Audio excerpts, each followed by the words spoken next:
పాక్ ఉగ్రవాదంపై ప్రపంచానికి వివరించేందుకు కేంద్ర ప్రభుత్వం ఒక బృందాన్ని పంపుతుంటే కాంగ్రెస్లో మాత్రం పైకి కనిపించని రాజకీయం మొదలైంది. పేర్ల మీద కాంగ్రెస్ నేరుగా విమర్శలు చేయట్లేదు, కానీ పరోక్షంగా అసంతృప్తినైతే వ్యక్తం చేస్తోంది. దానికి సంబంధించిన బ్రేకింగ్ ఇది. కాంగ్రెస్ సిఫారసులో శశి థరూర్ పేరు కనిపించలేదు. ఆనంద్ శర్మ, గౌరవ్ గొగోయ్, నజీర్ హుస్సేన్, రాజా బ్రార్ పేర్లను సిఫారసు చేసింది కాంగ్రెస్.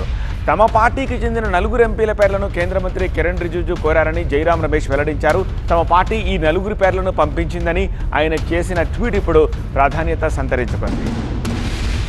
అసలే ఈ మధ్య శశి థరూర్కు బీజేపీకి దూరం తగ్గుతోందని ప్రచారం జరుగుతోంది. కాంగ్రెస్లో థరూర్కి పెద్దగా ప్రయారిటీ లేదని పొలిటికల్ సర్కిల్స్లో కథలు చక్కర్లు కొడుతున్నాయి. ఈ నేపథ్యంలో జైరాం ట్వీట్ చేయగానే శశి థరూర్ కూడా దానికి ట్వీట్ ఇచ్చారు. అఖిల పక్షానికి నేతృత్వం వహించడంపై శశి థరూర్ కూడా ట్వీట్ చేశారు. జాతి ప్రయోజనాలు ముఖ్యం అన్నప్పుడు, నా సేవలు అవసరం అనుకున్నప్పుడు వెనక్కి తగ్గను అంటూ జైరాం ఒక పోస్ట్ పెట్టారు. జై హింద్ అంటూ జైరాం రమేష్ ట్వీట్ చేశారు.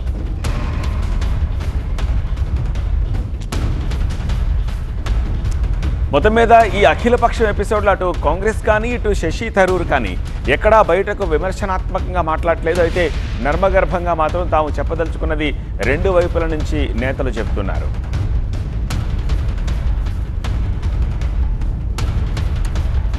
లేటెస్ట్ అప్డేట్స్ని ఢిల్లీ నుంచి మా ప్రతినిధి గోపి అందిస్తారు. గోపి, ఏంటి ట్వీట్స్ వార్ ఏమని రియాక్ట్ అవుతూ ఉన్నారు? అండ్ శశి థరూర్ పేరు లేకుండా మరి శశి థరూర్ నేతృత్వంలోని అమెరికాకి ఆ బృందాన్ని పంపించడంలో ఆ నేమ్ని ఎట్లా పిక్ చేశారు?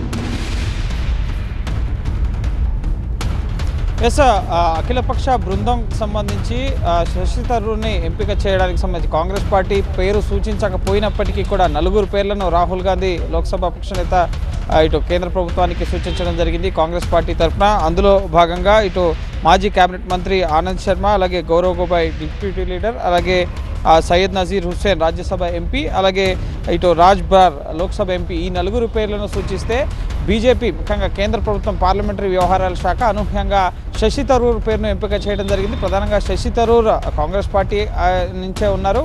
అయితే ఆయన అంతర్జాతీయ స్థాయిలో ముఖ్యంగా ఐక్యరాజ్య సమితి కానీ అలాగే ఇంటర్నేషనల్ ఫారిన్ అఫైర్స్ విషయంలో చాలా పట్టున్న అవగాహన ఉన్న వ్యక్తి కావడంతో శశి థరూర్ని అనూహ్యంగా ఎంపిక చేయడం జరిగింది. అయితే కాంగ్రెస్ పార్టీ సూచించకపోయినప్పటికీ కూడా ఇటు బీజేపీ ఎంపిక చేయడం వెనక ఇటు కాంగ్రెస్ పార్టీ 2 రకాల ధోరణిలో మాట్లాడుతుంది. ఇక్కడ ఒకటి, బీజేపీలో ముఖ్యంగా అంత నాలెడ్జ్ ఉన్నవారు లేరు, వారు తమ వాదనని సమర్థించుకోలేరు కాబట్టి ఒక డెలిగేషన్కి కాంగ్రెస్ నాయకుడిని ఇటు నియమించడం జరిగింది నాయకత్వం వహిస్తూ అని చెప్పి ఒక రకమైన మాటలు మాట్లాడుతున్నారు. మరోపక్క సూచించని పేర్లను కాకుండా మరొక కొత్త వ్యక్తిని అంటే శశి థరూర్ని సూచించడం వెనక ఇటు ఎవరైతే అసంతృప్తులుగా ఉన్నారో వాళ్ళని తమ వైపు తిప్పుకునే ప్రయత్నం బీజేపీ చేస్తుందన్న చర్చ కూడా జరుగుతోంది. శశి థరూర్ని ఎంపిక చేయడం పట్ల జైరాం రమేష్ స్పందించినప్పటికీ ఎక్కడ కూడా విమర్శ చేయలేదు. శశి థరూర్ కూడా జాతి ప్రయోజనాలు ముఖ్యం, తన సేవలు అవసరం అనుకున్నప్పుడు వాటిని ఖచ్చితంగా నేను వినియోగిస్తాను అని చెప్పడం జరిగింది. సో మే 22 నుంచి జూన్ 2 వరకు సుమారు 5-6 దేశాల్లో